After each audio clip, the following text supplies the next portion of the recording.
टाळ्या कशासाठी वाजवायच्या हे मी सांगेल.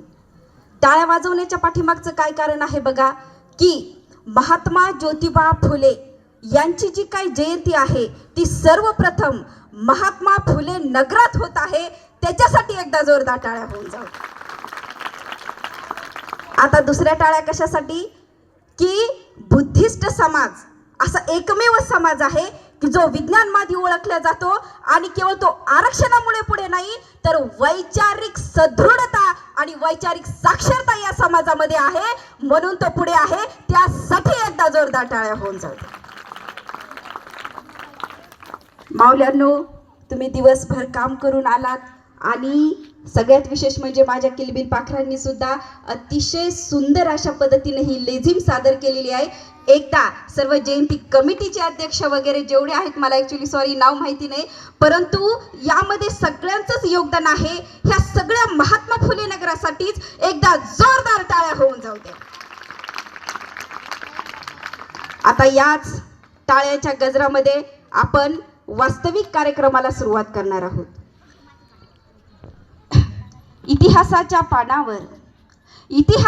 पानावर रयतेच्या मनावर आणि या मातीच्या प्रत्येक कणाकणावर प्रेम करणारा राजा म्हणजे राजा शिवछत्रपती. माणसाला माणसाच्या माणूसपणाची जाणीव करून देणारा महात्मा म्हणजेच महात्मा ज्योतिबा फुले. माझी प्रजा जर चौथी जरी पास झाली असेल ना तरी सुद्धा मी तिच्या हातामध्ये पूर्णपणे राज्यसत्ता द्यायला तयार आहे, अशा पद्धतीचं विधान करणारा जगातला एकमेव राजा म्हणजेच राजश्री शाहू महाराज. जग बदल घालून निघावं सांगून गेले मज भीमराव, असं छाती ठोकपणे संपूर्ण जगाला सांगणारे कॉम्रेड अण्णाभाऊ साठे आणि भारतीय राज्यघटनेचे शिल्पकार परमपूज्य बोधिसत्व विश्वरत्न महाकारुणिक महाज्ञानी महाकायदे पंडित थोर अर्थतज्ञ कायदेतज्ञ समाजशास्त्रज्ञ मानववंशशास्त्रज्ञ MA BA LLD PhD DSc delete आणि 12 लॉ इत्यादी 32 पदव्या घेणारे आणि 64 विषयात विशारद असणाऱ्या जगातल्या 7 विद्वानांपैकी टॉपर 1 चा विद्वान, स्त्री उद्धारक, महिला उद्धारक, बाल उद्धारक, दलितोद्धारक आणि युगांचाही युगंधर म्हणजेच तुमचे माझे आणि अखिल विश्वाचे परमपूज्य डॉक्टर बाबासाहेब आंबेडकर. प्रशासनासाठी, शिक्षणासाठी आणि त्या काळातली जी काही व्यवस्था आहे ती बदलण्यासाठी आपल्या रक्ताचं पाणी करणाऱ्या मा जिजाऊ, मा सावित्री, मा रमाई आणि या जगात लोकशाही फुलावी, बहरावी आणि तिचं वटवृक्षात रूपांतर व्हावं यासाठी आपल्या रक्ताचं पाणी करणारा रुसो, नेल्सन मंडेला, थॉमस पेन यासारख्या महान व्यक्तिमत्वास आणि लोकशाहीसाठी अख्खं आयुष्य समर्पित करणाऱ्या प्रत्येक महानायकास आणि प्रत्येक महानायिकेस मी 26 जानेवारी संविधान विचार मंच संचालिका प्रियांका रामकिशन डंबाळे सर्वप्रथम अभिवादन करते. तसेच सन्माननीय विचार मंचावरील सर्व मान्यवर आणि येथे उपस्थित माझ्या सर्व संविधानवादी लोकशाहीवादी आणि सर्व भीमसैनिकांना मी सर्वप्रथम क्रांतिकारी जय भीम बोलते आणि या कार्यक्रमाची सुरुवात करते. एकदा सगळ्यांनी माझ्यासोबत म्हणायचे जय भीम, जय भीम. भारतीय संविधानाचा, भारतीय संविधानाचा, डॉक्टर बाबासाहेब आंबेडकरांचा, महात्मा ज्योतिबा फुलेंचा. असाच उत्साह मी जास्त बोलणार नाही पण मला कायम स्वरूपी पाहिजे. द्याल ना सगळेजण? ऐकायला नाही आलं? द्याल सगळेजण? तर मी माझ्या मनोगताला सुरुवात करण्यापूर्वी मला विंदा करंदीकर यांच्या ओवी आठवतात. विंदा करंदीकर आपल्या ओवीमध्ये म्हणतात की असे जगावे दुनियेमध्ये आव्हानांचे लावून अत्तर, असे जगावे दुनियेमध्ये आव्हानांचे लावून अत्तर, नजर रोखुनी नजरेमध्ये, नजर रोखुनी नजरेमध्ये आयुष्याला द्यावे उत्तर, आयुष्याला द्यावे उत्तर. ज्यानं आपल्या आयुष्यामध्ये पावलोपावली आव्हानांचा सामना केला आणि येथील मनुवादी व्यवस्थेला आपल्या शिक्षणाच्या बळावर आणि आपल्या हिमतीच्या बळावर येथील मनुवादी व्यवस्थेला उत्तरे दिली असा जगाच्या पाठीवर होऊन गेलेला एकमेव महात्मा म्हणजेच महात्मा ज्योतिबा फुले. गाव कुसाबाहेर असणाऱ्या लोकांच्या हातामध्ये पाटी पेन्सिल देऊन त्यांनी महालात आणलं. परंतु या महात्म्याचा जन्म मात्र सातारा जिल्ह्यातील कडगुण या गावातील एका छोट्याशा गावात झाला. मुलगा झाला आणि गोविंदरावांना प्रचंड आनंद झाला. गोविंदरावांनी आपल्या लाडक्या मुलाचं जे नाव आहे ते ज्योती ठेवलं. आता ज्योती हळूहळू मोठा होत होता. ज्योती आता शाळा योग्य वयाचा झालेला होता. त्यामुळे मोठ्या लाडाने, मोठ्या कौतुकाने आणि मोठ्या हौसेनं गोविंदरावांनी आपल्या लाडक्या मुलाचं नाव जे आहे ते शाळेत घातलं. परंतु चाणाक्ष नजरेचा आणि कुशाग्र बुद्धिमत्तेचा ज्योती हा त्या काळातील कपटी, कटकारस्थानी, धूर्त आणि नीच शिक्षकाच्या डोळ्यामध्ये मात्र खटकायला लागला. त्याला असं वाटलं की हा ज्योती जर शिकला तर उद्या माझं सगळं काळबेर बाहेर काढील आणि म्हणून त्याचं शिक्षण कशा पद्धतीनं बंद होईल याच्यासाठी तो मनसुबे आखू लागला. एक दिवस असं झालं की तो गोविंदरावांच्या घरी आला. गोविंदरावांना त्यानं आवाज दिला, गोविंदराव. आणि गोविंदराव बाहेर आले. काय गुरुजी, काय म्हणता, असं म्हणून योग्य तो आदरातिथ्य केल्याच्या नंतर त्यांनी गोविंदरावांना अतिशय गोडवाणीमध्ये सांगितलं, गोविंदराव, आता तुमच्या मुलाचं जे काय शिक्षण आहे ते पुरे झाले बरे. आता त्याचं प्राथमिक शिक्षण झालेलं आहे, त्याला कुठं नोकरी लागणार आहे. त्यामुळे तुम्ही काय करा, त्याचं जे शिक्षण आहे ना ते बंद करा. असं अतिशय गोडवाणीमध्ये, अतिशय मधुरवाणीमध्ये त्या शिक्षकानं महात्मा ज्योतिबा फुले यांचं जे काय शिक्षण आहे ते बंद करण्यामध्ये तो यशस्वी झाला. परंतु म्हणतात ना की सूर्य कधी हाताने झाकत नाही आणि क्रांती सूर्य कधी कपटाने लपत नाही. ज्या दिवशी महात्मा ज्योतिबा फुले यांचं प्राथमिक शिक्षण बंद झालेलं आहे हे ज्या दिवशी गफार बेग आणि लिजिट साहेब यांना कळालं ते त्याच दिवशी गोविंदरावांच्या घरी गेले आणि गोविंदरावांचं मनपरिवर्तन केलं. आणि मनपरिवर्तन केल्याच्या नंतर महात्मा ज्योतिबा फुले यांचं जे काही शिक्षणाचं द्वार आहे ते खुले झालं. मित्रांनो, आजच्या ज्योतिबानं आणि उद्याच्या ज्योतिबाने येथे उपस्थित असणाऱ्या प्रत्येकाच्या शिक्षणाचं द्वार खुलं केलं. ही गोष्ट अतिशय महत्त्वाची आहे. आता ज्योती जसा जसा मोठा होत होता तसा तसा त्याचा मित्र परिवार वाढत होता. त्यांचा एक ब्राह्मण जो आहे तो मित्र होता. आता मित्रत्वाचं नातं हे जातीच्या, धर्माच्या, पंथाच्या, प्रांताच्या, प्रदेशाच्या आणि विचारधारेच्या पलीकडचं असतं. हे नातं प्रेमाचं असतं, हे नातं सद्भावनेचं असतं, हे नातं स्नेहाचं असतं. असंच नातं जे आहे त्यांचं एका ब्राह्मण मित्राशी जुळलं होतं. आणि म्हणून त्यांनी सांगितलं की माझं लग्न आहे ज्योती, तू काय कर, माझ्या लग्नाला ये. आणि बाल ज्योतिबा अतिशय थाटात वगैरे छान कपडे सत्रा वगैरे घालून आपल्या मित्राच्या लग्नाला गेले. आता हा प्रसंग जो आहे बाळांनो, हा प्रसंग जो आहे तो विशद करण्याच्या पूर्वी मला एक गोष्ट आवर्जून या ठिकाणी सांगावीशी वाटते की जगाच्या पाठीवर कुठलाही समाज सुधारक, कुठलाही नक्षलवादी, कुठलाही दहशतवादी हा आईच्या पोटातून जन्माला येत नाही, तर इथली अन्यायकारी व्यवस्था त्याला तशा करण्यासाठी विशद करत असते.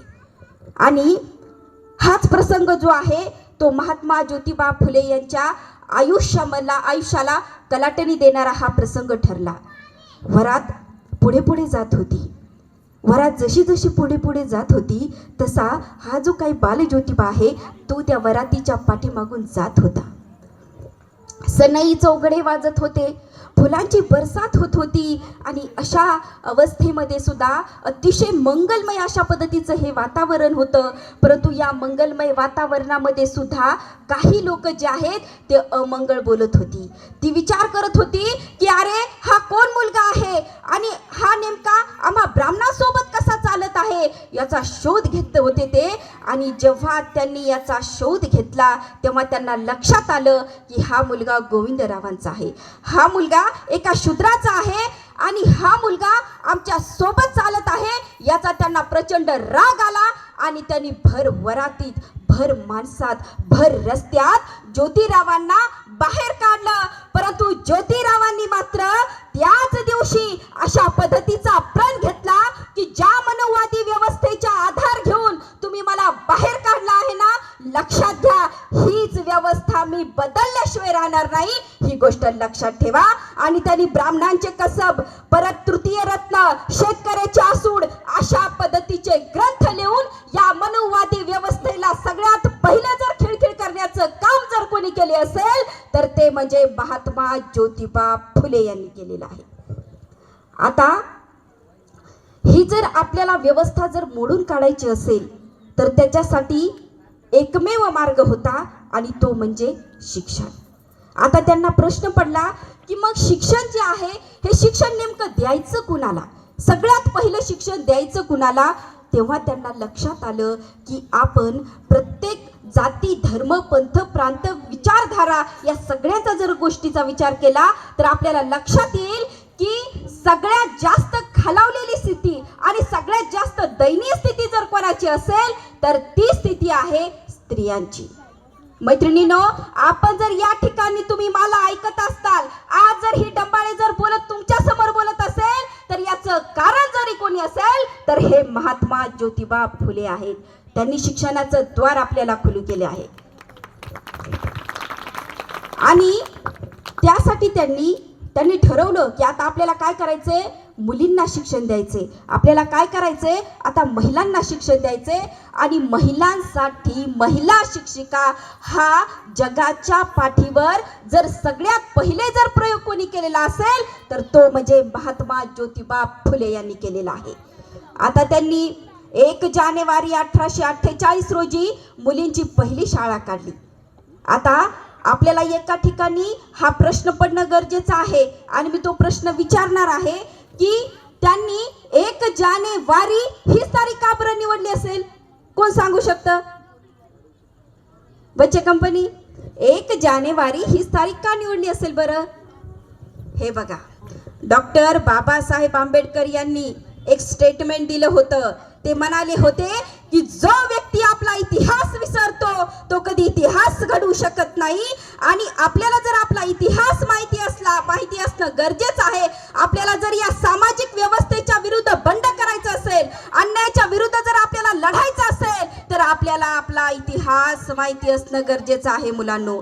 आणि म्हणून आपण आपला इतिहास वाचला पाहिजे. महात्मा ज्योतिबा फुले यांना आपला इतिहास माहिती होता.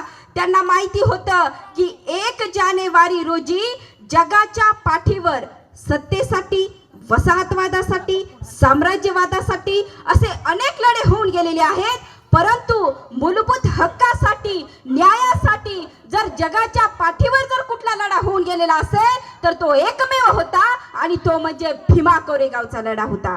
आणि म्हणून महात्मा ज्योतिबा फुले यांनी तोच विचार पकडून, तोच धागा पकडून 1 जानेवारी 1848 रोजी मुलींची पहिली शाळा काढली. आता मुलींची पहिली शाळा काढली. आता मुली हळूहळू शाळेत यायला लागल्या होत्या. एक दिवस असं झालं की ज्योतिबा आपल्या साऊला म्हणाले, साऊ तू काय कर, मला थोडंसं काम आहे, तू काय कर, आज एकटी शाळेत जातो. आणि असं म्हणल्याच्या नंतर साऊ जे आहेत त्या शाळेमध्ये शिकवण्यासाठी निघाल्या होत्या. आता शाळेमध्ये शिकवण्यासाठी निघाल्यानंतर काही रस्ता त्यांनी पार केला आणि काही रस्ता पार केल्याच्या नंतर लोक त्यांच्या अंगावर चिखलाचे गोळे फेकत होते. थोडा रस्ता पार केला की लोक त्यांच्या अंगावर शेणाचे गोळे फेकत होते. थोडा रस्ता पार केला की लोक त्यांच्या डोक्यामध्ये दगड घालत होते. आणि थोडा रस्ता पार केला की लोक शिव्यांचा शाप सुरू करत होते. अशा या अवस्थेमध्ये साऊ जे आहे त्या शाळेमध्ये आल्या. शाळेमध्ये आल्याच्या नंतर त्या विद्यार्थी पाहत होते की आपल्या साऊच्या अंगावर जे शेण फेकण्यात आलेलं आहे त्या शेणाचा इतका दुर्गंध येत आहे. मात्र दुसरीकडेच ते ज्ञानाचा जो काही सुगंध आहे तो त्या शाळेमध्ये दरवळत होता. जे लोकांनी या ठिकाणी मारलेलं होतं त्यातून रक्ताचा एक एक थेंब गळत होता, तर दुसरीकडे एक एक विद्यार्थी संख्या जी आहे, एक एक मुलीची जी संख्या आहे ती वाढत होती. अशा अवस्थेमध्ये मा साऊने तुम्हा आम्हाला शिक्षण दिलेलं आहे. आणि म्हणून मैत्रिणींनो, तुम्हाला सांगू इच्छिते की अर्धी भाकर कमी खा, परंतु एक आहे की आपल्या मुलांना शाळेत घाला, ते खूप महत्त्वाचं आहे. ही गोष्ट जर आज महात्मा ज्योतिबा फुले यांच्या जयंतीच्या निमित्तानं एक हे जरी तत्व आपण जर शिकलो आणि त्या पद्धतीने जर आचरण केलं, तर मला असं वाटतं की ही महात्मा ज्योतिबा फुले यांची जयंती साजरी करण्याचं जे काय उद्दिष्ट आहे ते मला असं वाटतं सफल होईल. आणि त्याच्यानंतर ज्या वेळेला शिक्षणाचं कार्य जे आहे ते अतिशय चांगल्या पद्धतीने त्यांचं सुरू होतं. शिक्षणाचं कार्य जे आहे ते अतिशय जोमाने ते करत होत्या. परंतु एक दिवस मात्र त्यांचं मन खूप खचलं आणि त्यांनी एक दिवस असं वाटलं की आपण आपल्या पतीशी ही गोष्ट बोलावी. कारण दररोजची चिखलफेक, दररोजच्या शिव्याशाप यामुळे सावित्रीबाईचं जे मन आहे ते कुठंतरी खचलं होतं आणि त्यांना असं वाटत होतं की आपण काय करावं, आपल्या पतीला ही गोष्ट सांगावी. एक दिवस मध्यरात्र झालेली होती आणि या मध्यरात्रीमध्ये सावित्रीच्या मनामध्ये प्रचंड वेदनेचे आभाळ दाटून आले होते. मनामध्ये अश्रू येत होते. आपण कुठंतरी व्यक्त व्हावं असं त्यांना वाटत होतं. आणि ज्योतिबांनी ह्या त्यांच्या भावना ज्या आहेत त्या ओळखून घेतल्या. ज्योतिबा आपल्या साऊच्या जवळ गेले आणि साऊला म्हणाले, काय झालं साऊ, तू आज इतकी एवढी दुःखी का? त्यावेळेला साऊनं सांगितलं, अहो मी शिक्षणाचं अतिशय चांगल्या पद्धतीनं काम करत आहे, मी माझ्या जीवाची पर्वा करत नाही, परंतु तरीसुद्धा ही लोक माझ्या अंगावर चिखलफेक करतात, ही लोक माझ्या अंगावर शेणाचे गोळे फेकतात, शिव्याश्राप देतात. मग मला सांगा मी माझं शिक्षणाचं काम कसं करू? त्यावेळेला महात्मा ज्योतिबा फुले म्हणाले, ज्योती, तुझ्या अंगावर जर ते शेणाचे गोळे फेकत असतील तर तू सोबत एक लुगडी घेऊन जा आणि ती लुगडी घेऊन तू शाळेत गेल्याच्या नंतर ती लुगडी बदलत जा. परंतु येथे उपस्थित सगळ्यांना एक गोष्ट सांगू इच्छिते की सावित्रीने केवळ लुगडी बदलली नाही मित्रांनो, तर या देशातील सगळी अन्यायकारी व्यवस्था बदलून टाकली आणि या व्यवस्थेच्या विरुद्ध बंडखोरपणा करणारी जर पहिली स्त्री कोणती असेल तर ती मा सावित्री होती. आता शिक्षणाचं जे काम आहे ते अतिशय जोमानं चालू होतं. अशाच या तुम्हाला माहिती आहे की ज्या वेळेला बहुजनांपर्यंत शिक्षण येत असतं त्यावेळेला काही व्यवस्थेकडे कटकारस्थान रचण्याचे इतके मोठे षडयंत्र असतात. ते षडयंत्र तेव्हाही होते, आजही होते आणि ते षडयंत्र आपण तात्काळ ओळखून आपण आपल्या महापुरुषांनी सांगितलेल्या विचारावर चालणं हा येथील एकमेव उपाय होता. आता यांचा एवढा छळ केला तरी सुद्धा हे थांबवत नव्हते आणि म्हणून यांनी काय केलं, तेथील काय त्या काळातली जी मनुवादी व्यवस्था होती त्यांनी सांगितलं की आता आपण यांना काय करू, यांना त्रास देऊ, इतका त्रास देऊ की ह्यांनी काय केलं पाहिजे, घरच सोडून गेले पाहिजे. आणि झालं असं की ते एक दिवस गोविंदरावांच्या घरी आले आणि गोविंदरावांना सांगितलं, हे बघ गोविंदा, तुझा मुलगा आणि तुझी जी काय सून आहे हे शिक्षणाचं काम करत आहेत, हे शूद्रांना शिक्षण देत आहेत, हे स्त्रियांना शिक्षण देत आहेत आणि त्यामुळे आमचा धर्म बुडत आहे. त्यामुळे एक आहे की एक तर त्यांना हे शिक्षणाचं कार्य थांबवायला लाव, त्या समाजकार्याचं कार्य थांबवायला लाव, नंतर त्याला घर सोडायला लाव. ज्योती संध्याकाळी घरी आले. घरी आल्याच्या नंतर आपल्या पित्यांना सांगितलं की हे बघ ज्योती, तुला सांगतोय, एकतर तू शिक्षणाचं काम सोडून दे, ते समाजकार्याचं काम सोडून दे, नाही तर माझं घर सोडून दे. मात्र महात्मा ज्योतिबा फुले म्हणाले की बाबा, मी घर सोडीन, परंतु समाज कार्याचं आणि समाज परिवर्तनाचं जे काय काम आहे ते मी सोडणार नाही. आणि त्यांनी सोडलं नाही म्हणूनच शिक्षण जे आहे ते तुम्हा आम्हापर्यंत पोहोचलेलं होतं. भर पावसामध्ये आणि कडकडत्या विजांमध्ये हे दाम्पत्य घर सोडून बाहेर रस्त्यावर आलेलं होतं. त्यावेळी त्यांना कोणीही सहारा देत नव्हतं, परंतु एक मुस्लिम व्यक्ती होता. त्या व्यक्तीनं मात्र या दाम्पत्याला घरामध्ये घेतलं आणि सहारा दिला आणि सांगितलं, तुमचं जे काही समाजकार्य करायचं आहे ते तुम्ही बिनधास्त करा. त्यावेळेला जी काय सत्ता होती ती ब्रिटिशांची सत्ता होती आणि ब्रिटिशांनी शिक्षणाचा जो काय पाझरता सिद्धांत जो आहे तो मांडलेला होता. हा शिक्षणाचा पाझरता सिद्धांत म्हणजे काय, तर जे उच्चवर्णीय लोक ज्यांचा ज्ञानाचा आणि त्यांचा कुठल्याही पद्धतीचा संबंध नाही, तर दुसऱ्याच्या अज्ञानावरच ज्यांचं वर्चस्व आहे, अशा व्यक्तींना ब्रिटिश म्हणाले की आम्ही अगोदर शिक्षण देऊ आणि शिक्षण त्यांना दिल्याच्या नंतर मग खाली खाली खाली शिक्षण येऊन जाईल. भर सभेमध्ये हा ठरावावर सगळेजण ब्रिटिश जे आहेत हे सभेमध्ये बोलत होते.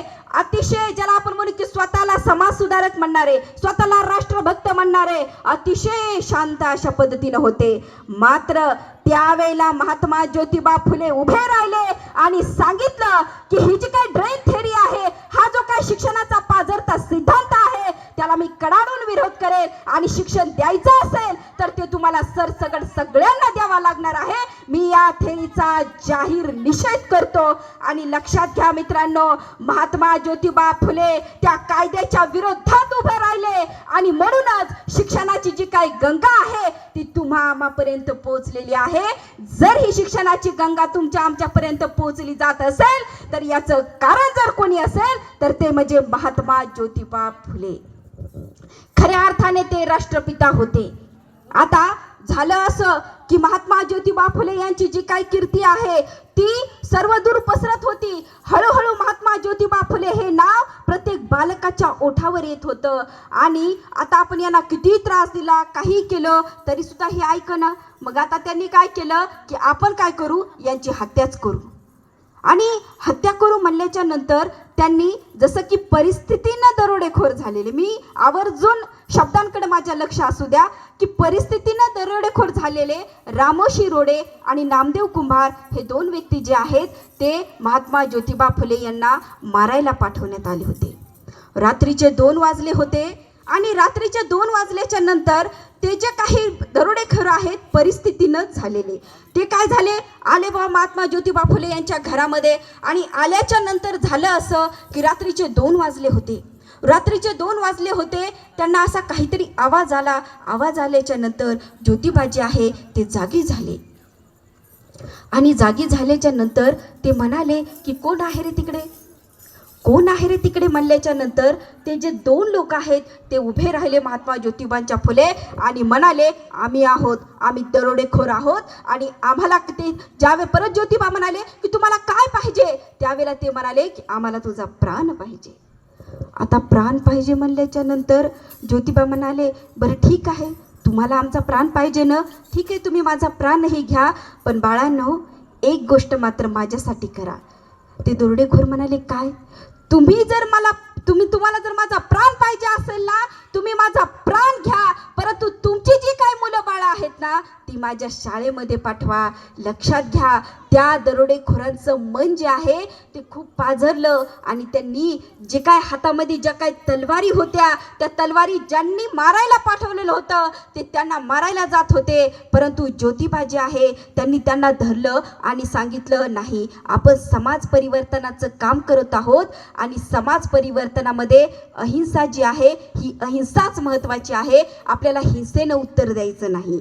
आणि ही त्यांचं मन परिवर्तन केल्यामुळे त्याच्यातला एक जो आहे तो महात्मा ज्योतिबा फुले यांचा अंगरक्षक झाला आणि दुसरा जो आहे तो एक चांगल्या पद्धतीने लेखक झालेला होता.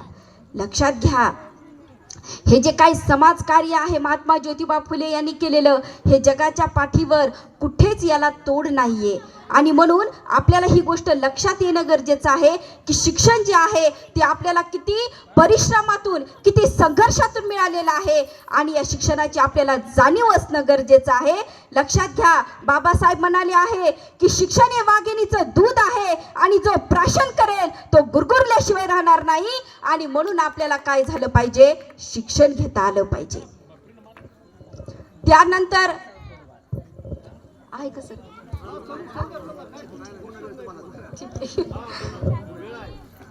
त्यानंतर आता हे जे काही शिक्षणाचं एकूणच जे काम आहे ते आपण महात्मा ज्योतिबा फुले यांचं पाहिलेलं आहे. परंतु आपण थोडंसं जर आपल्या अंतर्मनामध्ये जाऊन जर विचार केला तर आपण आपल्या स्वतःला एक प्रश्न करणं गरजेचं आहे की महात्मा ज्योतिबा फुले यांनी आपल्याला शिक्षण दिलं कशासाठी? केवळ नोकरी मिळवण्यासाठी, केवळ साड्या आणि घोड्यामध्ये राहण्यासाठी का, किंवा बंगल्यामध्येच राहण्यासाठी का? तर मुळीच नाही. तर त्यांचं समाजकार्याचं जे काय अंतिम उद्दिष्ट होतं ते म्हणजे काय होतं की चांगला माणूस घडवणं, चांगला माणूस घडवणं होतं. आणि असा माणूस घडवणं की ज्यानं सगळ्यांना समानतेने, न्यायाने आणि बंधुत्वाने वागणं गरजेचं आहे. आज आपला समाज मान्य आहे की आपला समाज खूप असा वैचारिक प्रगल्भ असणारा समाज आहे, परंतु आजही आपल्या समाजामध्ये स्त्रियांच्या शिक्षणाचं प्रमाण कमी आहे. हुंडा प्रतिबंध, हुंडा जे आहे ह्या ज्या काय प्रथा आहेत ह्या सुद्धा सुरू आहेत. कौटुंबिक व्हायलन्स ज्याला आपण म्हणतो ते सुद्धा प्रथा आपल्यामध्ये सर्रास पद्धतीने चालू आहेत. आणि सगळ्यात विशेष म्हणजे दारू पिणं हा जो प्रकार आहे तो सुद्धा आपल्या समाजामध्ये सगळ्यात जास्त आहे. आणि मला असं वाटतं की इतर लोकांनी चुकू द्या, हरकत नाही, परंतु बुद्धिस्ट समाज जो आहे त्याला जगाचं प्रतिनिधित्व करायचंय, त्याला चुकून चालणार नाही. कारण आपण पाहत आहोत की सध्या महाबोधी महाविहाराचा जो काय मुद्दा आहे तो सध्या आपल्याला पेटताना दिसून येत आहे. तुम्ही बघा की भारतामध्ये अनेक मंदिर आहेत. आता आपण संविधानवादी आहोत, आपण कधी कोणाला दोष देत नाहीत, परंतु एक गोष्ट मात्र आपल्याला इथे या प्रकर्षाने सांगावीशी वाटते की आपल्या भारतामध्ये अनेक धर्म आहेत, अनेक मंदिर आहेत, परंतु त्याच्यासाठी मंदिराचा काही ठिकाणी सत्याग्रह सुद्धा झालेला आहे. परंतु एक आहे की या मंदिराला कुठल्याही पद्धतीचा पाठिंबा नाही. मात्र महाबोधी महाविहार हे जे काय आपण आंदोलन उभं केलेलं आहे, हा जो काय आपण लढा उभा केलेला आहे, तर मित्रांनो हा जो लढा आहे या लढ्याला केवळ आपल्या भारतात नाही तर जगाच्या पाठीवर हा आपल्याला पाठिंबा मिळत आहे. याचं कारण हे आहे की या बौद्ध धर्माने जगाला न्याय दिला, स्वातंत्र्य दिलं, समता दिली, बंधुता दिली. आणि मग सांगा आपल्यामध्ये जर आपण विषमता, हिनियान, अजून काही जे प्रकार गोडवान आडवान ते काय भरपूर आहेत, मला तर ॲक्च्युली माहिती नाही, ते सोयरिकीमध्ये बऱ्याच गोष्टी मी पाहिलेल्या आहेत, अंदवान बिंदवान वगैरे हे जे काय आहेत प्रकार. मी एकच सांगते की बाबासाहेबांनी विषमतेच्या विरुद्ध संघर्ष उभा केलेला आहे. आणि म्हणून आपण ह्या ज्या काही गोष्टी आहेत ह्या बिलकुल मान्य करू नये. आणि या सगळ्या परिस्थितीचा जो काही आराखडा आहे किंवा परिस्थितीच्या अनुषंगाने मला एक छोटासा शेर आठवतो. तो अशा पद्धतीने आहे की सिर्फ हंगामा खड़ा करना मेरा मकसद नहीं, सिर्फ हंगामा खड़ा करना मेरा मकसद नहीं, कोशिश है कि ये सूरत बदलनी चाहिए. सिर्फ हंगामा खड़ा करना मेरा मकसद नहीं, कोशिश है कि ये सूरत बदलनी चाहिए. मेरे सीने में ना सही तो तेरे सीने में सही, हो कहीं भी आग, लेकिन ये क्रांति की आग जलनी चाहिए, क्रांति की आग जलनी चाहिए. आता आपण पाहत आहोत की महात्मा ज्योतिबा फुले यांचं जे काही शैक्षणिक कार्य आहे ते आपण पाहिलेलं आहे. परंतु महात्मा ज्योतिबा फुले यांनी फक्त आपल्याला शिक्षण दिलं का? नाही दिलंच का? त्याच्यानंतर त्यांचं जे काय महत्त्वाचं काम होतं ते म्हणजे आहे शेतकऱ्यांचं आसूड. बरोबर आहे. आता शेतकऱ्यांची आसूड किंवा शेतकऱ्यांसाठी बंडखोरपणा करणारा, शेतकऱ्यांच्या न्यायासाठी हक्कासाठी लढणारा आपल्या भारतातला जर कुठला समाज सुधारक असेल तर तो एकमेव होता आणि तो म्हणजे महात्मा ज्योतिबा फुले. लक्षात घ्या की एक तेव्हा ब्रिटिशांचं राज्य होतं आणि त्यावेळेला ब्रिटिशांची जी राणी होती तिचा जो मुलगा होता राजकुमार, त्याला आपण पंचम जॉर्ज असं म्हणतात, तो पंचम जॉर्ज जो आहे तो आपल्या भारत भेटीवर आला. आणि भारत भेटीवर आल्याच्या नंतर त्याने अनेक लोकांना काय केले, आमंत्रणं दिली. आता एक आमंत्रण महात्मा ज्योतिबा फुले यांना सुद्धा आलं होतं. आता विचार करा की ब्रिटिशचा जो काही राजकुमार आहे तो आपल्या इकडे येत आहे म्हणल्याच्या नंतर आपण बरेच जण चांगले सुटापुटामध्ये गेलेले होते, परंतु महात्मा ज्योतिबा फुले मात्र फाटकी चप्पल, फाटका सदरा आणि फाटकी पगडी घालून गेलेले होते. सुरुवातीला गेटवर तर त्यांना रोखण्यात आलेलं होतं, परंतु ज्यावेळेस त्यांनी इन्व्हिटेशन कार्ड दाखवलं तेव्हा त्यांना लक्षात आलं की अरे यांना पंचम जॉर्जने बोलवलेलं आहे. आणि ज्यावेळेला पंचम जॉर्जनं पाहिलं महात्मा ज्योतिबा फुले यांना तेव्हा त्याने आपल्या स्वतःला जवळ त्यांना स्वतःच्या जवळ बोलवलं आणि सांगितलं की तुम्ही ह्या वेशामध्ये का आलेला आहात, तुम्ही ह्या वेशामध्ये का आलेला आहात. त्यावेळेला ते पंचम जॉर्जला म्हणाले की पंचम जॉर्ज, मी सुटाबुटातही येऊ शकलो असतो, परंतु मी अशा अवस्थेत आलो कारण अशी अवस्था माझ्या भारतातल्या शेतकऱ्याची आहे आणि ती तुला सांगायची होती. लक्षात घ्या, शेतकऱ्यावर होणाऱ्या अन्यायाच्या विरुद्ध पहिला आवाज जर कोणी उठवला असेल ब्रिटिशांच्या काळामध्ये तर तो म्हणजे महात्मा ज्योतिबा फुले यांनी काढलेला आहे. शेतकऱ्यांची आसूड, मला असं वाटतं की बरेच जण सप्ताह वगैरे लावतात, त्याच्यापेक्षा जर शेतकऱ्याची आसूड ह्या जर ग्रंथाचे जर सप्ताह लावले तर मला असं वाटतं की आपल्या भारतातला एकही शेतकरी आत्महत्या करणार नाही, इतकी ताकद ही त्या शेतकऱ्याच्या आसूड या पुस्तकामध्ये आहे. आज जे महाराष्ट्र शासन शिवार योजना राबवत आहे, ह्या सगळ्याचा जर कुठं जर आपल्याला शोध घेतला तर आपल्या लक्षात येईल हे जे आहे कार्य हे अगोदरच महात्मा ज्योतिबा फुले यांनी केलेलं आहे. शेतकऱ्यांनी आत्महत्या करू नये म्हणून त्यांना तंत्रज्ञान योग्य अशा पद्धतीनं तंत्रज्ञान देणं, जो शेतकरी चांगल्या पद्धतीचा अशा पद्धतीनं शेती करतो त्याला चांगल्या पद्धतीचा पुरस्कार देणं, अशा पद्धतीच्या योजना सुद्धा महात्मा ज्योतिबा फुले यांनी राबवलेल्या होत्या आणि अशा पद्धतीचं हे कार्य होतं. आता महात्मा ज्योतिबा फुले आणि डॉक्टर बाबासाहेब आंबेडकर यांच्याबद्दल जनरली बोलायचं म्हणलं तर प्रत्येक जण ही त्यांची जी काय भूमिका आहे ती जास्तीत जास्त हिंदू विरोधक म्हणून केली जाते, परंतु हिंदू विरोधक म्हणण्यापेक्षा ब्राह्मण विरोधी म्हणून जास्त पद्धतीने केली जाते. परंतु या ठिकाणी मला एक प्रसंग जो आहे तो आवर्जून सांगावासा वाटतो, म्हणजेच त्यांच्या प्रती जी काही ज्याला आपण म्हणू की काही ना काहीतरी वाईट गोष्टी व्हायरल केल्या जात असतात तर त्याचा निपटारा मला असं वाटतं या ठिकाणी होऊ शकतो. त्या काळामध्ये सतीची प्रथा होती आणि सतीची प्रथा असल्यामुळे काय व्हायचं की ज्यावेळेस पती वारायचा त्यावेळेला त्या अग्नीमध्ये स्त्रियांना सुद्धा टाकलं जायचं आणि स्त्रियांना टाकल्या जायच्या नंतर ही जी काय प्रथा आहे ती ब्रिटिशांना आवडली नाही. त्यांनी लॉर्ड बेंटिंकने 1829 रोजी हा सतीबंदीचा जो कायदा आहे तो बंद केला. आता कायदा बंद केल्याच्या नंतर मग या स्त्रियांकडे पाहण्याचा जो काही दृष्टिकोन आहे तो कुठंतरी वाईट होत होता आणि म्हणून त्यांच्याच घरातले लोक जे आहेत त्यांच्यावर अन्याय करायचे. एक दिवस असं झालं की मध्यरात्र झालेली होती, समोर एक विहीर होती आणि एक स्त्री जी आहे ती आपलं प्राण त्यागण्यासाठी त्या विहिरीकडे जात होती. महात्मा ज्योतिबा फुले यांनी पाहिलं, जेव्हा ती स्त्री आपला प्राण त्यागण्यासाठी त्या विहिरीकडे जात होती त्यावेळेला महात्मा ज्योतिबा फुले तिच्या मागे गेले आणि म्हणाले, बाळा तुला काय त्रास आहे, तू कशामुळे आपल्या स्वतःचे प्राण त्यागत आहेस. त्यावेळेला ती म्हणाली की मी आता माझी अवस्था अशी झालेली आहे की मी समाजाला तोंड दाखवू शकत नाही आणि म्हणून मला फक्त माझ्या स्वतःचे प्राण त्यागायचे आहेत. मात्र ज्योतिबांनी सांगितलं की बाळा आयुष्य पुन्हा नाही, तुझं जे बाळ आहे त्या बाळ मी स्वतः पदरात घेईल, तुझ्या बाळाला माझ्या स्वतःचं नाव देईन आणि अशी अनेक बाळं जी आहे ती बालहत्या प्रतिबंधक गृहामध्ये होती. आणि लक्षात घ्या त्या स्त्रीचं नाव काशीबाई होतं. ती स्त्री ही ब्राह्मण स्त्री होती आणि ब्राह्मण समाजामध्ये एकही आतापर्यंत अशा पद्धतीचा समाज सुधारक घडला नसेल. तरी सुद्धा महात्मा ज्योतिबा फुले यांनी आपल्या जातीची नसताना धर्माची नसताना सुद्धा अशा पद्धतीनं ब्राह्मण समाजावर सगळ्यात जास्त उपकार जर कोणाचे असतील तर ते म्हणजे महात्मा ज्योतिबा फुले यांचे आहेत. आणि तुम्ही असा विचार करता की महात्मा ज्योतिबा फुले ब्राह्मण विरोधी आहेत?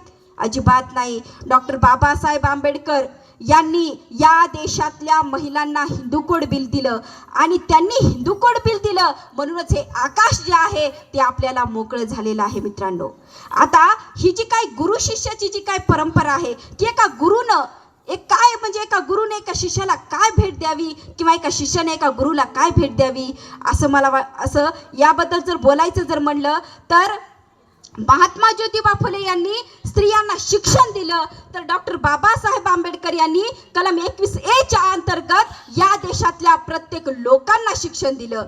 एका ठिकाणी डॉक्टर महात्मा ज्योतिबा फुले यांनी विधवा महिलांना विवाह करण्याचा अधिकार दिला तर दुसरीकडे कायद्याने डॉक्टर बाबासाहेब आंबेडकर यांनी आंतरजातीय विवाह करण्याचा अधिकार दिला. एकीकडे महात्मा ज्योतिबा फुले यांनी येथील स्त्रियांना सन्मानाने जगण्याचा अधिकार दिला तर डॉक्टर बाबासाहेब आंबेडकर यांनी कलम 39D असेल यानुसार समान काम समान वेतन आहे. दुसरीकडे महात्मा ज्योतिबा फुले यांनी काय केलं की बालहत्या प्रतिबंधक गृह स्थापन केलं तर दुसरीकडे डॉक्टर बाबासाहेब आंबेडकर यांनी या देशातल्या प्रत्येक जातीच्या धर्माच्या पंथाच्या प्रांताच्या आणि विचारधारेच्या महिलांना प्रसूती रजा दिली आणि ही प्रसूती रजा देणारा भारत हा जगाच्या पाठीवर होऊन गेलेला एकमेव देश आहे आणि याचं श्रेय जर कोणाला जात असेल तर ते म्हणजे डॉक्टर बाबासाहेब आंबेडकर यांना जातं.